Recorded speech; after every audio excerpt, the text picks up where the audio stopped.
सकते हैं, तो उस इक्विलिब्रियम को हम क्या कहते हैं, हम कह देंगे इक्विलिब्रियम। बात समझ रहे हो? तो ये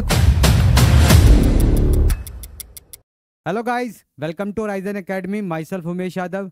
तो देखो, आज हम नया चैप्टर स्टार्ट करेंगे, केमिकल इक्विलिब्रियम। ठीक है, इक्विलिब्रियम के बारे में बात करेंगे। तो इसमें आपका एक केमिकल इक्विलिब्रियम एक पार्ट है, पहला पार्ट है, और दूसरा आपका आता है आयनिक इक्विलिब्रियम। ठीक है, तो पहले तो इक्विलिब्रियम का मतलब ही समझ लेते हैं, फिर हम यहाँ पे चैप्टर स्टार्ट करेंगे केमिकल इक्विलिब्रियम। तो हेडिंग डाल देना हेडिंग डाल देना इक्विलिब्रियम, हेडिंग डाल दो इक्विलिब्रियम। तो देखो, इक्विलिब्रियम का मतलब क्या होता है, पहले उसको समझ लेते हैं। तो इक्विलिब्रियम होता क्या है? तो इक्विलिब्रियम का जो फिजिकल मतलब होता है, equilibrium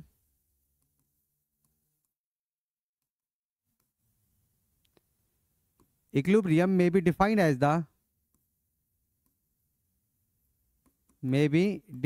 the no change of state of the body, state of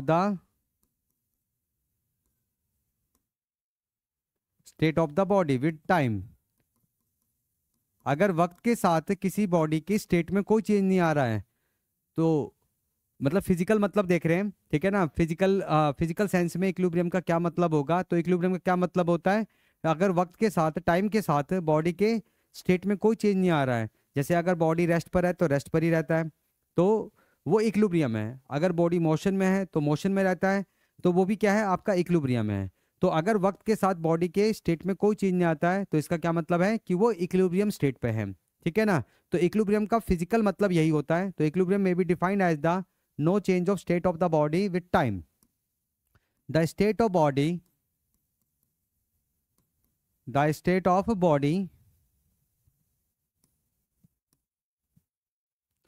can be either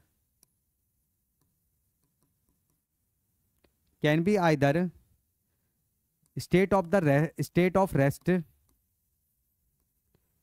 of rest or state of uniform motion,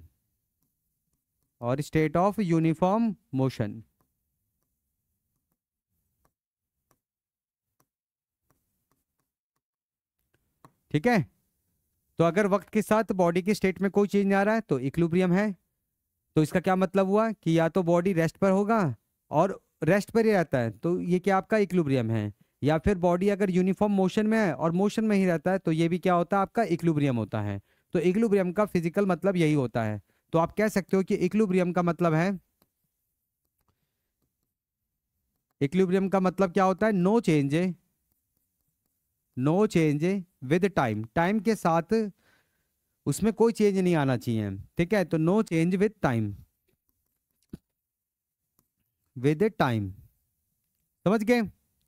अब यहाँ पे देखो, इक्विलिब्रियम फिर आपके चार तरह के होते हैं यहाँ पर। सबसे पहला आता है आपका मैकेनिकल इक्विलिब्रियम।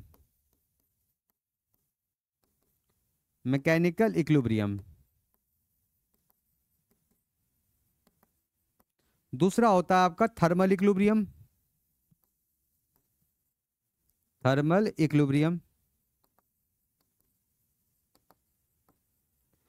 और तीसरा होता है आपका केमिकल इक्विलिब्रियम।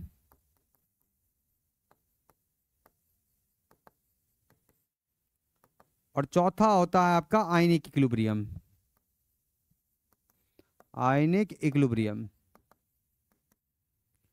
तो ये इक्विलिब्रियम के चार टाइप्स हैं, 4 टाइप्स के होते हैं। Mechanical equilibrium, thermal equilibrium, chemical equilibrium and ionic equilibrium.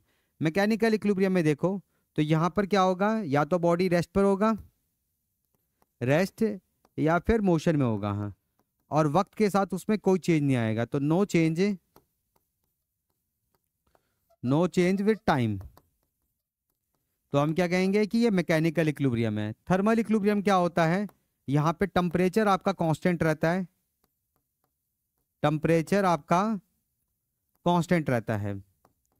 ठीक है। जैसे हमारे बॉडी का टेम्परेचर क्या है, कांस्टेंट है, रिमेंस कांस्टेंट, उसमें कोई चेंज नहीं आता है। अगर उसमें चेंज आता है तो फिर हमें क्या है, हम ठीक है, दिक्कत होती है ना, बुखार आ जाता है, समझ रहे हो। तो वक्त के साथ हमारे टेम्परेचर में कोई चेंज नहीं आता, टेम्परेचर क्या है, कांस्टेंट है। ठीक है, तो यहाँ टेम्परेचर क्या रहता है, कांस्टेंट रहता है, तो नो चेंज है,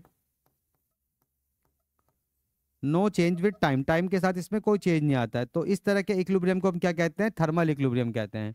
अब देखो, हमें तो इन दोनों इक्विलिब्रियम के बारे में ऐसा कुछ पढ़ना नहीं है, आपको बस ये देखना है कि मतलब यहाँ पर होता क्या है। मैकेनिकल इक्विलिब्रियम में बॉडी के स्टेट को देखा जाता है। अगर वो रेस्ट पर है, जैसे पंखा घूमता है आपका, तो अगर वो रेस्ट पर ही है और टाइम के साथ उसमें कोई चेंज नहीं आता है, तो आप बोलोगे कि वो इक्विलिब्रियम है। अगर आप पंखा चलाते हो और यूनिफॉर्म मोशन में है, टाइम के साथ उसमें कोई चेंज नहीं आता है, तब भी क्या है, वो इक्विलिब्रियम है। तो इस तरह के इक्विलिब्रियम को हम क्या कहते हैं, मैकेनिकल इक्विलिब्रियम कहते हैं। थर्मल इक्विलिब्रियम, इसमें टेम्परेचर आपका कांस्टेंट रहेगा और वक्त के साथ उस टेम्परेचर में कोई चेंज नहीं आता है, तो आप कहेंगे कि थर्मल इक्विलिब्रियम है। आपको इन दोनों इक्विलिब्रियम से मतलब है, क्योंकि ये दोनों इक्विलिब्रियम कहाँ पे होते हैं, केमिकल रिएक्शन में होते हैं। कहाँ पे होते हैं, केमिकल रिएक्शन में। अब इसमें क्या चेंज नहीं होना चाहिए, तो केमिकल रिएक्शन है, तो आपको पता है कि यहाँ पे रिएक्टेंट रिएक्ट होता है और प्रोडक्ट में कन्वर्ट होता है, तो रिएक्टेंट कन्वर्ट्स इनटू प्रोडक्ट है। तो रिएक्टेंट और प्रोडक्ट की कंसंट्रेशन में कोई चेंज नहीं आना चाहिए, तो नो चेंज है, no change in the concentration of,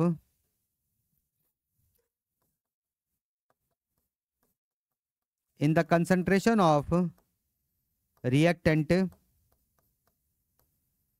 reactant और प्रोडक्ट। तो रिएक्टेंट एंड प्रोडक्ट की कंसंट्रेशन में कोई चेंज नहीं आना चाहिए विद टाइम, टाइम के साथ, वक्त के साथ उसकी कंसंट्रेशन में कोई चेंज नहीं आना चाहिए। ठीक है ना भाई। तो अब यहाँ पे देखो, अगर रिएक्शन में आपके आयंस इन्वॉल्व होते हैं, तो उसे हम क्या कहते हैं, वहां पे जो इक्विलिब्रियम सेटअप होगा, तो उसे हम क्या कहेंगे, आयनिक इक्विलिब्रियम कहेंगे। अगर आपका केमिकल रिएक्शन के अंदर सिर्फ मॉलिक्यूल्स इन्वॉल्व हैं, तो वो केमिकल इक्विलिब्रियम है। लेकिन अगर आयंस इन्वॉल्व होते हैं, तो उस इक्विलिब्रियम को हम क्या कहते हैं, आयनिक इक्विलिब्रियम कहते हैं, है ना।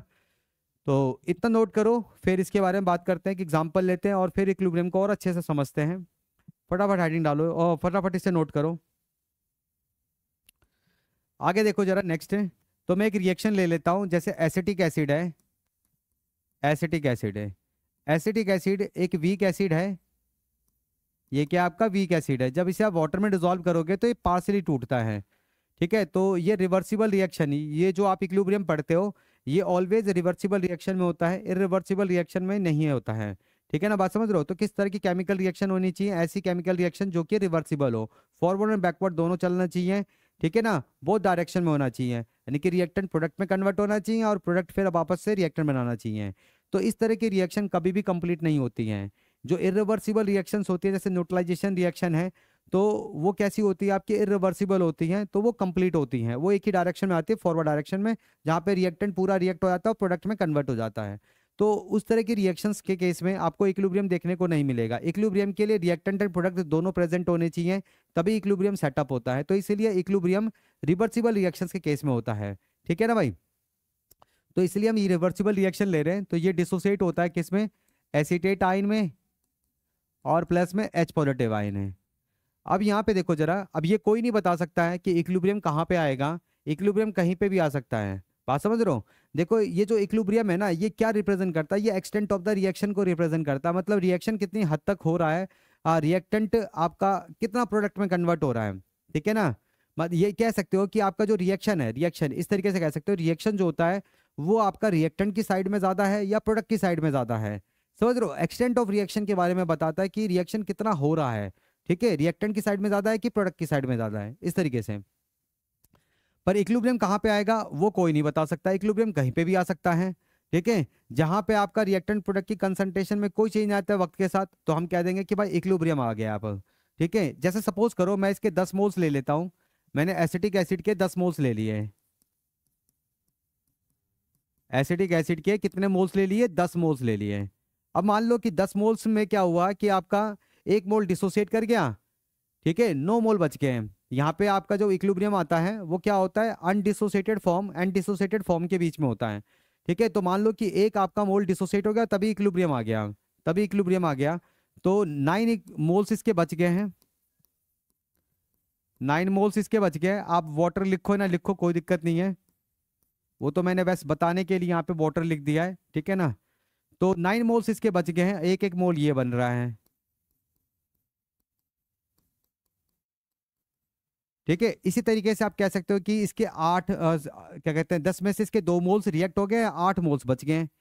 तो 8 मोल्स इसके बच गए।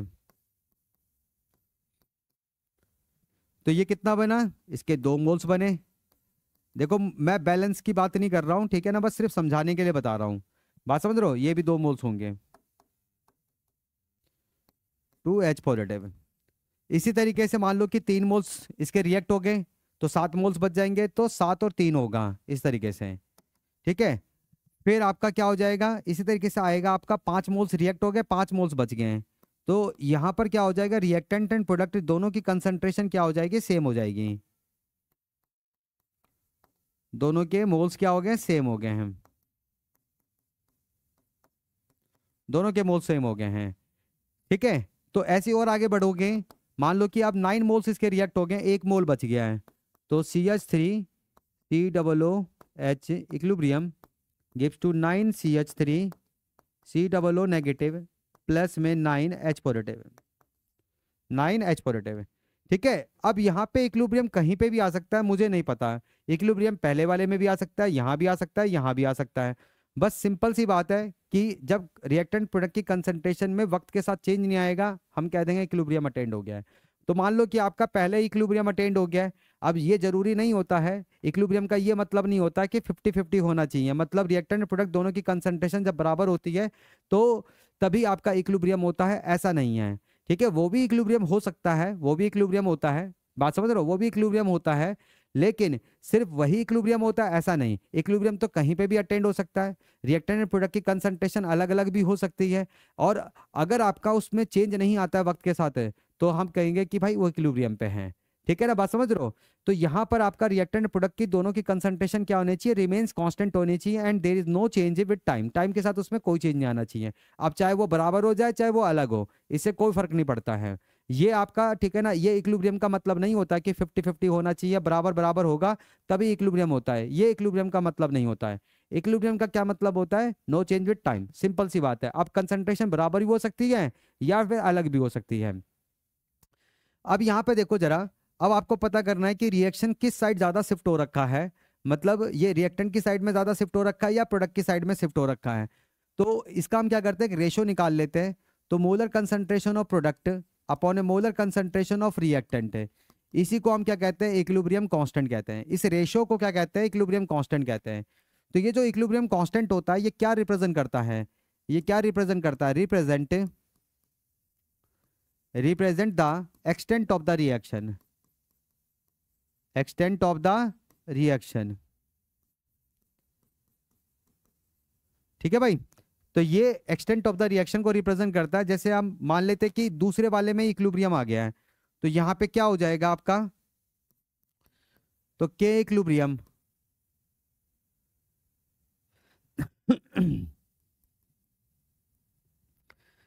तो यहां पे देखो क्या आ जाएगा आपका, ये रेशो क्या हो जाएगा,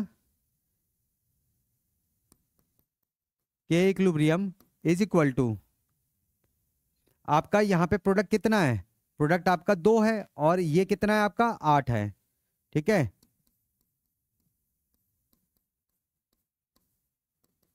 तो ये क्या हो जाएगा आपका 2/8 यानी कि 1/4 हो जाएगा। तो यहां से क्या निकल के आएगा कि reactant is equal to molar concentration of product का 4 टाइम्स है, ठीक है। ये 4 टाइम्स है प्रोडक्ट की कंसंट्रेशन के। तो रिएक्टेंट कंसंट्रेशन क्या है, प्रोडक्ट के 4 टाइम्स है। तो इसका मतलब रिएक्शन अभी भी आपका रिएक्टेंट की साइड में ज्यादा शिफ्ट हो रखा है, ठीक है ना, रिएक्टेंट की साइड में ज्यादा शिफ्ट हो रखा है। यहाँ पे देखो जरा इस वाले में निकालते हैं। तो K equilibrium is equal to molar concentration of product upon molar concentration of reactant is equal to 5/5 है इज इक्वल टू 1। तो यहाँ पे प्रोडक्ट मतलब रिएक्टेंट एंड प्रोडक्ट की कंसंट्रेशन क्या है, दोनों की सेम है, दोनों की सेम है। इस वाले में देखो जरा, यहाँ पे देख लेते हैं कि इससे ऊपर एक पकड़ लेते हैं कि आपका मान लो कि यहाँ पर 8 मोल्स इसके रिएक्ट हो गए हैं और 2 आपके बच गए हैं। तो के इक्विलिब्रियम क्या हो जाएगा, K equilibrium is equal to molar concentration of product upon molar concentration of reactant. Product कितना बना, 8 बना और ये 2 बना, तो ये कितना हो जाएगा 4। तो यहाँ पे क्या हो जाएगा आपका molar concentration of product is equal to 4 times of reactant. तो यहाँ पे आपका इक्विलिब्रियम जो है वो प्रोडक्ट की साइड में ज़्यादा शिफ्ट हो रखा है। तो ये जो इक्विलिब्रियम होता है ये एक्सटेंट ऑफ द रिएक्शन ही बताता है कि आपका रिएक्शन किस साइड ज़्यादा शिफ्ट हो रखा है, रिएक्शन कितना हुआ है, ठीक है ना। रिएक्शन में कितना बचा हुआ है, रिएक्टेंट है कितना है, प्रोडक्ट कितना है। तो इस तरीके से आप ये इक्विलिब्रियम से पता कर सकते हो। समझ रहे हो? तो सिंपल सी बात है, इक्विलिब्रियम आपका एक्सटेंट ऑफ द रिएक्शन को रिप्रेजेंट करता है। और याद रखना, ये कोई नहीं बता सकता है कि इक्विलिब्रियम कहाँ पे अटेंड होगा, ठीक है ना। इक्विलिब्रियम का ये मतलब नहीं होता है कि आपका बराबर बराबर कंसंट्रेशन होना चाहिए, बराबर बराबर कंसंट्रेशन होना चाहिए, ये बात याद रखो, ठीक है ना भाई। तो कंसंट्रेशन अलग भी हो सकता है, ठीक है। चलो इतना नोट करो, फिर आगे बात करते हैं। कर लिया भाई? अब आगे देखो नेक्स्ट। अगर आपका के इक्विलिब्रियम 1 होता है तो molar concentration of product is equal to molar concentration of reactant हो जाएगा। अगर के इक्विलिब्रियम ग्रेटर देन 1 होता है तो molar concentration of product is greater than molar concentration of reactant. Product ज़्यादा रहेगा तो रिएक्शन प्रोडक्ट की साइड में ज़्यादा रहेगा। अगर के इक्विलिब्रियम लेस देन 1 होता है तो molar concentration of product is less than molar concentration of reactant. यहाँ पे रिएक्टेंट ज़्यादा है, ठीक है, तो रिएक्टेंट की साइड में ज़्यादा शिफ्ट हो रखा है, तो इक्विलिब्रियम आपका रिएक्शन जो है वो रिएक्टेंट की साइड में ही है, ठीक है। अब यहाँ पे देखो, अब आपका हम चैप्टर स्टार्ट करते हैं। इक्विलिब्रियम का मतलब हमने समझ लिया, अब हम देखते हैं केमिकल इक्विलिब्रियम। केमिकल इक्विलिब्रियम, ठीक है भाई, chemical equilibrium.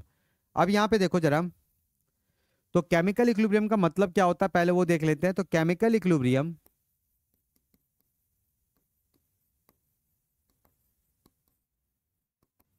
chemical equilibrium is achieved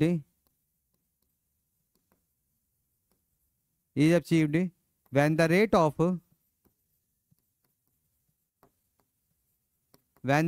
forward reaction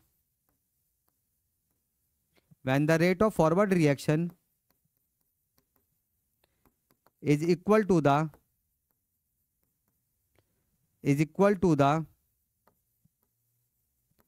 rate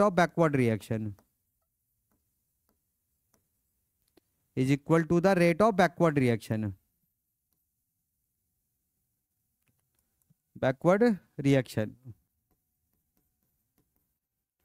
ठीक है। तो केमिकल इक्विलिब्रियम कब आता है? जब फॉरवर्ड एंड बैकवर्ड दोनों की स्पीड क्या होती है, दोनों का जो रेट होता है, जो दोनों की वेलोसिटी होती है, अगर वो दोनों बराबर हो जाए तो हम कहते हैं कि इक्विलिब्रियम अटेंड हो जाता है, ठीक है। तो इक्विलिब्रियम पे आपका रिएक्टेंट प्रोडक्ट दोनों की कंसंट्रेशन क्या रहती है, रिमेन सेम रहती है, एंड उसमें कोई चेंज नहीं आता है। And the concentration of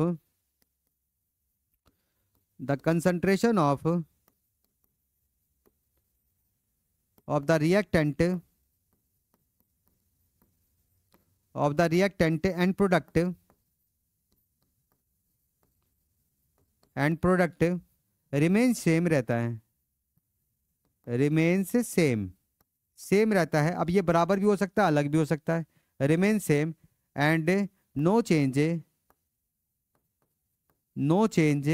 with time, बात समझ गए? तो ये हो गया। आगे देखो next, chemical equilibria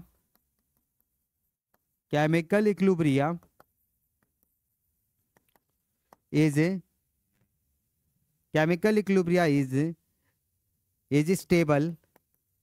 chemical equilibrium क्या होता है? स्टेबल होता है। स्टेबल का मतलब क्या होता है कि अगर आप इसमें कोई चीज चेंज करोगे तो इक्विलिब्रियम नो डाउट डिस्टर्ब होगा, पर ये स्टेबल होता है, तो ये दोबारा से इक्विलिब्रियम को अटेंड करता है, ठीक है ना। तो याद रखना, जो केमिकल इक्विलिब्रियम जो होता है वो आपका स्टेबल होता है। केमिकल इक्विलिब्रियम स्टेबल है, और ये कभी भी स्टेशनरी नहीं होता, रुका हुआ नहीं होता, ये हमेशा चलता रहता है, हमें कोई चेंज नजर नहीं आता है, ठीक है। सिंपल सी बात है।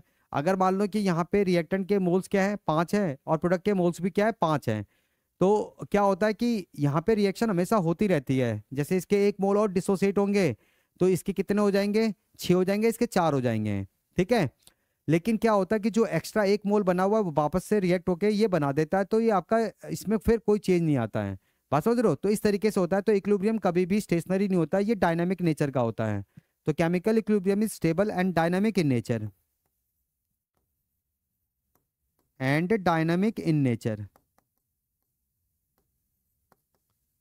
बात समझ रहे हो? तो ये डायनामिक नेचर का होता है। जैसे एग्जांपल के तौर पे देखो, फॉर एग्जांपल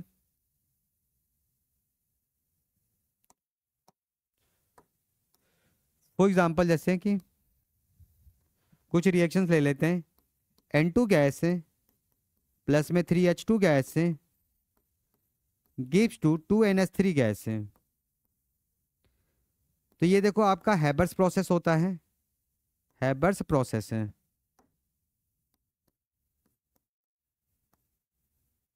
हैबर्स प्रोसेस है। ऐसे ही आपका देखो यहाँ पे H2 गैस है प्लस में I2 गैस है गिव्स टू 2HI गैस है, गिव्स टू 2HI गैस है। ये भी आपका गैसियस में इक्विलिब्रियम है, गैसियस फेज में इक्विलिब्रियम है, यहाँ पे गैसियस फेज में है। और भी देखो जरा नेक्स्ट, और 2SO2 गैस है प्लस में O2 गैस है गिव्स टू 2SO3 गैस है। ये भी गैसियस इक्विलिब्रियम रिएक्शन है, ठीक है, गैसियस फेज में है, इक्विलिब्रियम रिएक्शन है गैसियस फेज में। और ये रिएक्शन कहाँ होती है? कॉन्टैक्ट प्रोसेस में होती है, जब हम सल्फ्यूरिक एसिड की प्रिपरेशन करते हैं कॉन्टैक्ट प्रोसेस से। और देखो जरा नेक्स्ट है आपका N2 गैस है प्लस में O2 गैस है equilibrium gives to 2NO gas है। और ये रिएक्शन कहाँ होती है? ये बर्कलैंड आइड प्रोसेस होता है, बर्कलैंड आइड प्रोसेस है। बात समझ रहे हो? तो ये कुछ आपके रिएक्शंस हैं जो कि इक्विलिब्रियम की कंडीशन पे होता है। तो इक्विलिब्रियम के लिए मैंने आपको बता ही दिया है कि जब दोनों का रेट फॉरवर्ड एंड बैकवर्ड दोनों का रेट बराबर होगा तो आपका इक्विलिब्रियम अटेंड हो जाता है। इक्विलिब्रियम पे आपका रिएक्टेंट प्रोडक्ट की कंसंट्रेशन रिमेन सेम रहती है, कांस्टेंट रहती है, उसमें कोई चेंज नहीं आता है, ठीक है। तो इसका ये मतलब नहीं है कि इक्विलिब्रियम आपका स्टेशनरी होता है, नहीं, इक्विलिब्रियम हमेशा डायनामिक नेचर का होता है, वो हमेशा चलता रहता है, लेकिन हमें कोई चेंज नज़र नहीं आता है। बात समझ रहे हो? हमें कोई चेंज नज़र नहीं आता है। तो अगर आपको इसका रेट लिखना होगा, क्योंकि कंसंट्रेशन में कोई चेंज नहीं आ रहा है, तो रेट क्या आ जाएगा? जीरो आ जाएगा, ठीक है। पर एक्चुअल में रेट इसका जीरो होता नहीं है, ठीक है ना, रेट इसका जीरो नहीं होता है। यहाँ पर क्या होता है कि आपका ये रिएक्शन हमेशा चलती रहती है, रिएक्शन हमें चलती रहती है, ठीक है भाई। तो ये आपका केमिकल इक्विलिब्रियम के बारे में हो गया, नोट करो फटाफट, फिर आगे करते हैं। कर लिया भाई सबने? चलो अब जरा इसके बेसिस पे ग्राफ बना लेते हैं, फिर हम इक्विलिब्रियम कांस्टेंट के बारे में बात करेंगे। तो इसका ग्राफ देखो, सबसे पहला ग्राफ आता है, फर्स्ट ग्राफ है, फर्स्ट ग्राफ है कंसंट्रेशन वर्सेस टाइम का ग्राफ, कंसंट्रेशन वर्सेस टाइम का ग्राफ बना लेते हैं। तो यहाँ पे देखो जरा, तो कंसंट्रेशन वर्सेस मैं टाइम का ग्राफ बना रहा हूँ कि जैसे जैसे रिएक्शन आपका प्रोसीड होगा वैसे वैसे रिएक्टेंट प्रोडक्ट की कंसंट्रेशन में क्या चेंज आता है। देखो हमें पता है कि रिएक्टेंट रिएक्ट होता है, प्रोडक्ट बनता है, तो रिएक्टेंट की कंसंट्रेशन क्या होगी? डिक्रीज होगी। प्रोडक्ट की कंसंट्रेशन क्या होगी? इंक्रीज होगी। सिंपल सी बात है। अब देखो रिएक्टेंट का इनिशियल कुछ कंसंट्रेशन होता है, लेकिन प्रोडक्ट का इनिशियल कंसंट्रेशन क्या होता है? जीरो होता है। इसलिए प्रोडक्ट का ग्राफ जब बनाओगे तो वो ओरिजिन से स्टार्ट होता है। तो इसका ग्राफ कैसा बनता है? इसका ग्राफ कैसा बनेगा? तो प्रोडक्ट के लिए तो आप ऊपर से स्टार्ट करोगे, प्रोडक्ट के लिए तो आप ऊपर से स्टार्ट करोगे, ठीक है। और सॉरी रिएक्टेंट के लिए, सॉरी रिएक्टेंट के लिए तो आप ऊपर से स्टार्ट करोगे, तो ये तो आपका रिएक्टेंट हो गया, ठीक है ना, रिएक्टेंट है। और फिर आप प्रोडक्ट, क्योंकि प्रोडक्ट की इनिशियल कंसंट्रेशन क्या होती है? जीरो होती है, जीरो होती है। तो ये आपका क्या हो गया? Reactant, reactant. और ये क्या हो गया? आपका प्रोडक्ट, ये क्या हो गया? आपका प्रोडक्ट है। तो यहाँ पे कहीं इक्विलिब्रियम आ गया है, तो जो जब जिस टाइम पे आपका इक्विलिब्रियम आता है ये आपका इक्विलिब्रियम टाइम हो जाएगा। तो ये स्टेट ऑफ इक्विलिब्रियम है, स्टेट ऑफ इक्विलिब्रियम, जहाँ पे दोनों की कंसंट्रेशन क्या हो गई? ये बराबर हो गई, और वक्त के साथ उसमें कोई चेंज नहीं आ रहा है, और हमें कोई चेंज नज़र भी नहीं आ रहा है, ठीक है ना, बात समझ रहे हो? तो यहाँ पे दोनों की कंसंट्रेशन बराबर है। तो मैं लिख सकता हूँ यहाँ पे molar concentration of reactant is equal to molar concentration of product at equilibrium, at equilibrium, equilibrium पे दोनों की कंसंट्रेशन बराबर है। तो एक ग्राफ तो ये बन जाएगा। अगला ग्राफ देखो जरा, नेक्स्ट ग्राफ है, क्योंकि मैंने आपको बताया था कि इक्विलिब्रियम का मतलब ये नहीं होता है कि दोनों की कंसंट्रेशन बराबर हो जाए, ठीक है ना, ये भी इक्विलिब्रियम होता है, मैं मना नहीं कर रहा हूँ, पर क्या सिर्फ यही इक्विलिब्रियम होता है? ऐसा नहीं है। इक्विलिब्रियम पे दोनों की कंसंट्रेशन अलग भी हो सकती है, तब भी आपका इक्विलिब्रियम हो सकता है वहाँ पे, एक दोनों की कंसंट्रेशन बराबर भी हो सकती है, तब भी आपका इक्विलिब्रियम हो सकता है। तो बराबर वाला कर लिया हमने। अब यहाँ पे देखो, अगला नेक्स्ट देखो जरा,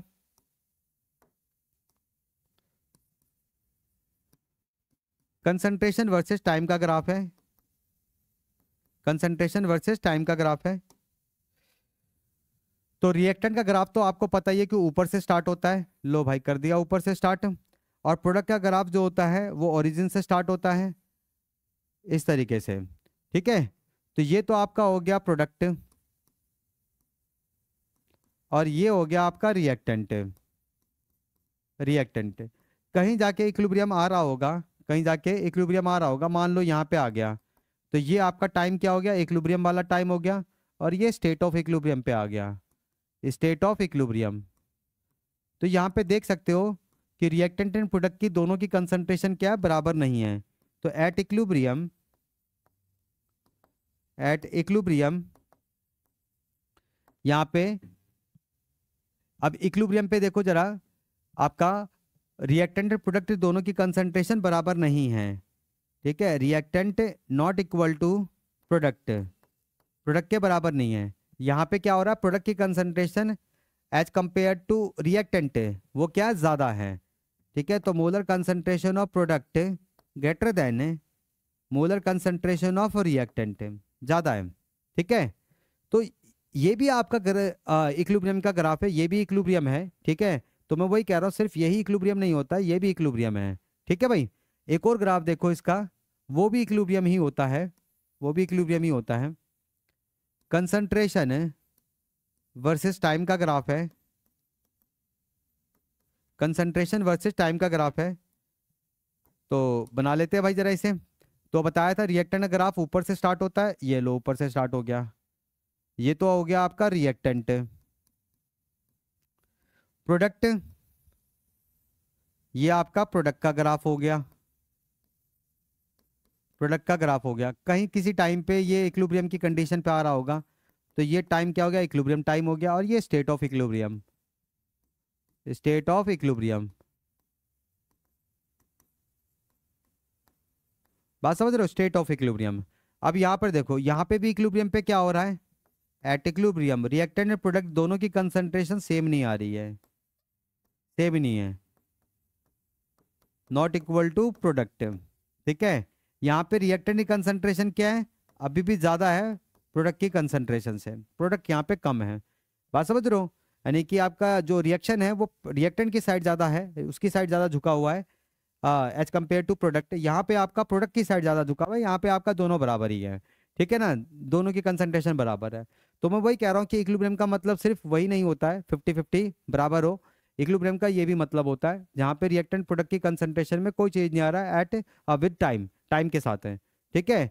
तो ये तीनों ग्राफ क्या है, सही है, ये तीनों ग्राफ आपके सही हैं इक्विलिब्रियम के।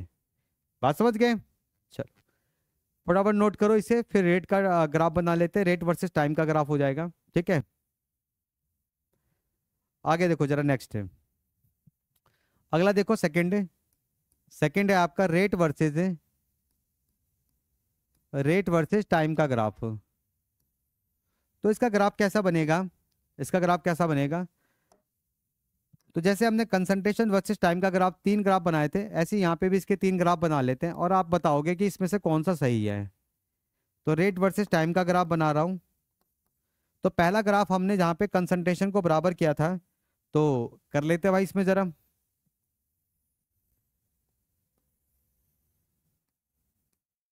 और टाइम के साथ इसमें कोई चीज नहीं आ रहा है। ये क्या हो गया आपका, ये तो रिएक्टेंट होता है ना भाई, ये तो रिएक्टेंट हो गया, ये आपका प्रोडक्ट हो गया, ठीक है।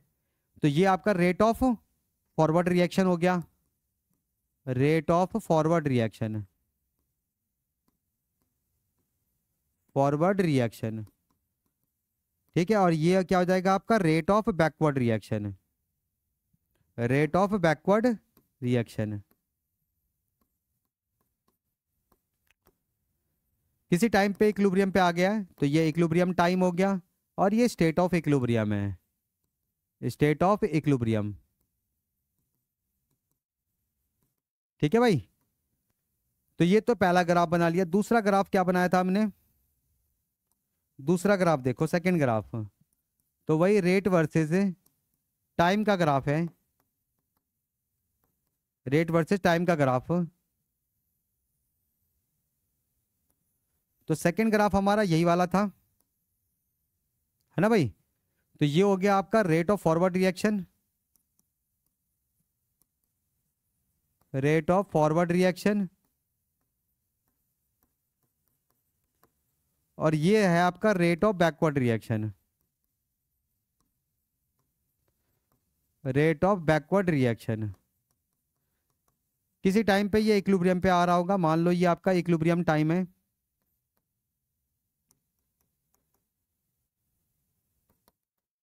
इक्विलिब्रियम टाइम है, तो ये state of equilibrium, state of equilibrium. तो ये दूसरा ग्राफ हो गया, ठीक है। तीसरा ग्राफ बनाते हैं, थर्ड ग्राफ, थर्ड ग्राफ देखो, थर्ड ग्राफ क्या होगा, वही रेट वर्सेस टाइम का ग्राफ बना रहा हूं, रेट वर्सेस टाइम का ग्राफ। तो ये आपका रेट ऑफ फॉरवर्ड रिएक्शन,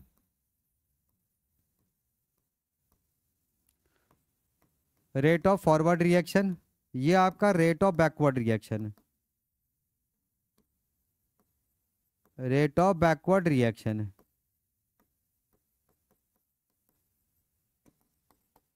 किसी टाइम पे आ रहा होगा, मान लो ये आपका इक्विलिब्रियम टाइम है, ये आपका स्टेट ऑफ इक्विलिब्रियम है, स्टेट ऑफ इक्विलिब्रियम है, ठीक है। तो मैंने जैसे कंसंट्रेशन वर्सेस टाइम में ग्राफ बनाया था, वैसे ही मैंने यहाँ पे भी 3 ग्राफ बना लिए हैं, पर इसमें एक ही ग्राफ सही है, ये वाला। क्योंकि मैंने, आप देखो, केमिकल इक्विलिब्रियम की डेफिनेशन में क्या लिखाया था कि chemical equilibrium is achieved when the rate of forward reaction and rate of backward reaction becomes equal. दोनों रेट जब बराबर हो जाते हैं तभी आपका इक्विलिब्रियम अचीव होता है, ठीक है। जब आपका दोनों का रेट अलग होगा तब इक्विलिब्रियम अटेंड नहीं होता है। तो इसमें यही वाला पहला वाला ग्राफ सही होता है, बाकी के दोनों ग्राफ क्या होते हैं, गलत होते हैं। तो ये दोनों ग्राफ क्या हैं, गलत हैं। लेकिन कंसंट्रेशन वाले ग्राफ में आपके वो तीनों सही हैं, तीनों सही हैं, समझ गए। तो आज इतना ही करते हैं, फिर नेक्स्ट क्लास में इसके बेसिस पे क्वेश्चंस करेंगे, और फिर लॉ ऑफ मास एक्शन करेंगे, तो सारे इक्विलिब्रियम कांस्टेंट वहां पे ड्राइव करेंगे, ठीक है। उसके बेसिस पे फिर क्वेश्चंस करेंगे, ठीक है। मिलते हैं नेक्स्ट क्लास में, गुड बाय।